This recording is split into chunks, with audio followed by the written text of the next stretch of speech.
Hello everyone, स्वागत है आप सभी का एक बार फिर से एक नए वीडियो में। आज के इस वीडियो में बात करने जा रहे हैं एक मिड कैप म्यूचुअल फंड के बारे में। मिड कैप म्यूचुअल फंड वो जिसने पिछले एक साल में 51 से 52% का रिटर्न दिया, 51 से 52% के आसपास का रिटर्न है। और ये जो सीरीज़ है अभी फिलहाल हम लोग उस म्यूचुअल फंड्स के बारे में बात करेंगे जिसने एक्चुअली मार्केट को आउट परफॉर्म किया है पिछले एक साल में। और वैसे ही म्यूचुअल फंड्स के बारे में हम लोग डिस्कस करेंगे, उनकी होल्डिंग्स के बारे में डिस्कस करेंगे और उनको स्टडी करेंगे। और उसके बाद ये कोई भी बाय एंड सेल रिकमेंडेशन नहीं है। म्यूचुअल फंड को भी हम रिकमेंड नहीं करते हैं, नेदर आई रिकमेंड स्टॉक। हम किसी भी एसेट क्लास को आपको परचेज करने के लिए रिकमेंडेशन नहीं देते हैं। जो भी नॉलेज मेरे पास अवेलेबल है वो हम सिर्फ आपके साथ शेयर करते हैं।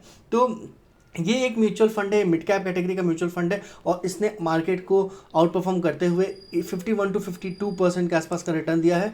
अब बेसिकली मिड कैप कैटेगरी के जो भी इंडेक्स होते हैं उसको अगर फॉलो करते हैं, मिड कैप का जो इंडेक्स होता है वो एक्चुअली बहुत अच्छा ग्रो कर रहा होता है। तो मिड कैप के इंडेक्स में आप लॉन्ग टर्म के लिए इन्वेस्ट कर सकते हैं। तो यहाँ पे आप देखेंगे अगर आप वन टाइम इन्वेस्टमेंट किए होते हैं 20,000 रुपीज़ तो आपको यहाँ पे 51.68% के आसपास का रिटर्न मिलता। अब क्विकली थोड़ा सा अपडेट दे देते हैं इस म्यूचुअल फंड के बारे में। इस म्यूचुअल फंड में 30 होल्डिंग्स है, टोटल 30 होल्डिंग्स है। मिड कैप के साथ साथ एक कुछ लार्ज कैप भी इन्होंने रखा है ताकि डाइवर्सिफाइड रहे और कब जब बहुत बड़ा करेक्शन आए तो उस समय इनको उस चीज़ का बेनिफिट मिल सके।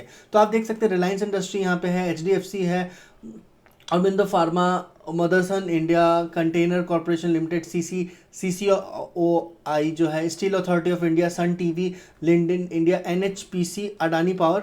और यहाँ पे बहुत और भी बहुत सारे शेयर्स हैं, 30 शेयर्स का पोर्टफोलियो है। अगर इनके बेसिकली होल्डिंग एनालिसिस के बारे में बात करें तो ये अभी आज के डेट में ऑलरेडी डिप्लॉयड है 86.6% के आसपास इक्विटी में, 4.5% डिप्लॉयड है डेप्ट में डिप्लॉयड है एंड 8.9% के आसपास ये they are sitting with cash. तो देखिए कोई भी म्यूचुअल फंड जिनका कैश होल्डिंग अच्छा होता है, इसका मतलब है मतलब बहुत ज़्यादा कैश होल्डिंग भी ना रहे पर एटलीस्ट 5 to 8%, 9% के आसपास की कैश होल्डिंग रहने से क्या होता है कि कल को कोई मार्केट में करेक्शन आएगा तो उस समय ये शेयर्स डायरेक्टली इन्वेस्ट करके और एक अच्छा प्रॉफिट आपको दे सकते हैं। यही होता है म्यूचुअल फंड और फंड मैनेजर्स का सबसे बड़ा बेनिफिट। तो एनर्जीज में देखेंगे 22% के आसपास का डिप्लॉयमेंट है, 16.4% सर्विसेज में है, फाइनेंशियल में 15.08%, हेल्थ केयर में 13%, 12%, अदर्स में ऑटोमोबाइल्स में 12% एंड 8.2% के आसपास का मिनरल्स में है। तो ये सेक्टर वाइज डिस्ट्रीब्यूशन है। देखिए कभी भी पोर्टफोलियो को बनाइए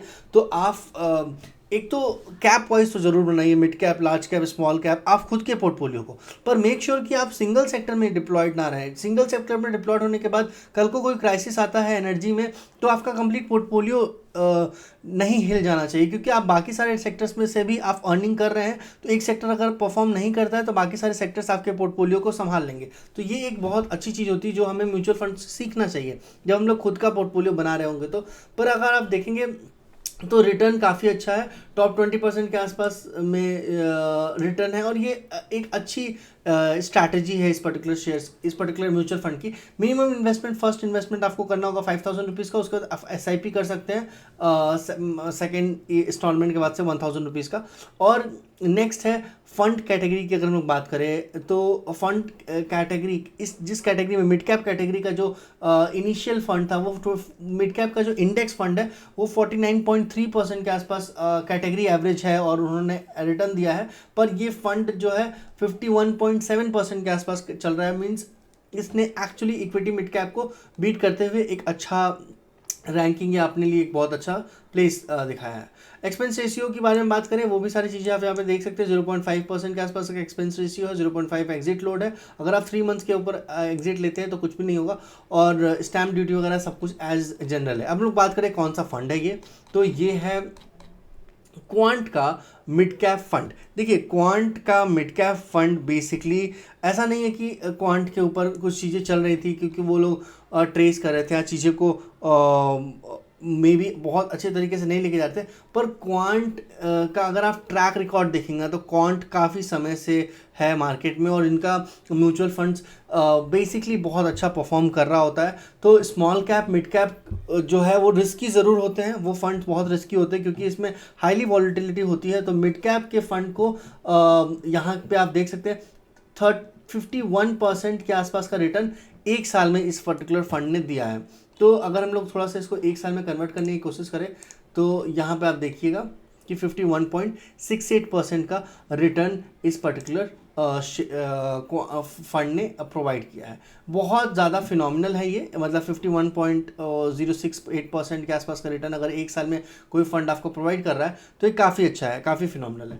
बस इतना ही था आज के लिए, बाकी मिलते हैं किसी नए वीडियो में किसी नए टॉपिक पे, तब तक के लिए stay tune, take care, thank you so much guys. अगर आपको लगता है कि मुझे किसी भी शेयर एनालिसिस या म्यूचुअल फंड ETF के बारे में आपसे बातें करना चाहिए तो आप उस स्पेसिफिक फंड्स के बारे में बात कर सकते हो, थोड़ा सा एक्सप्लोर करके हम आपको बताएंगे ही।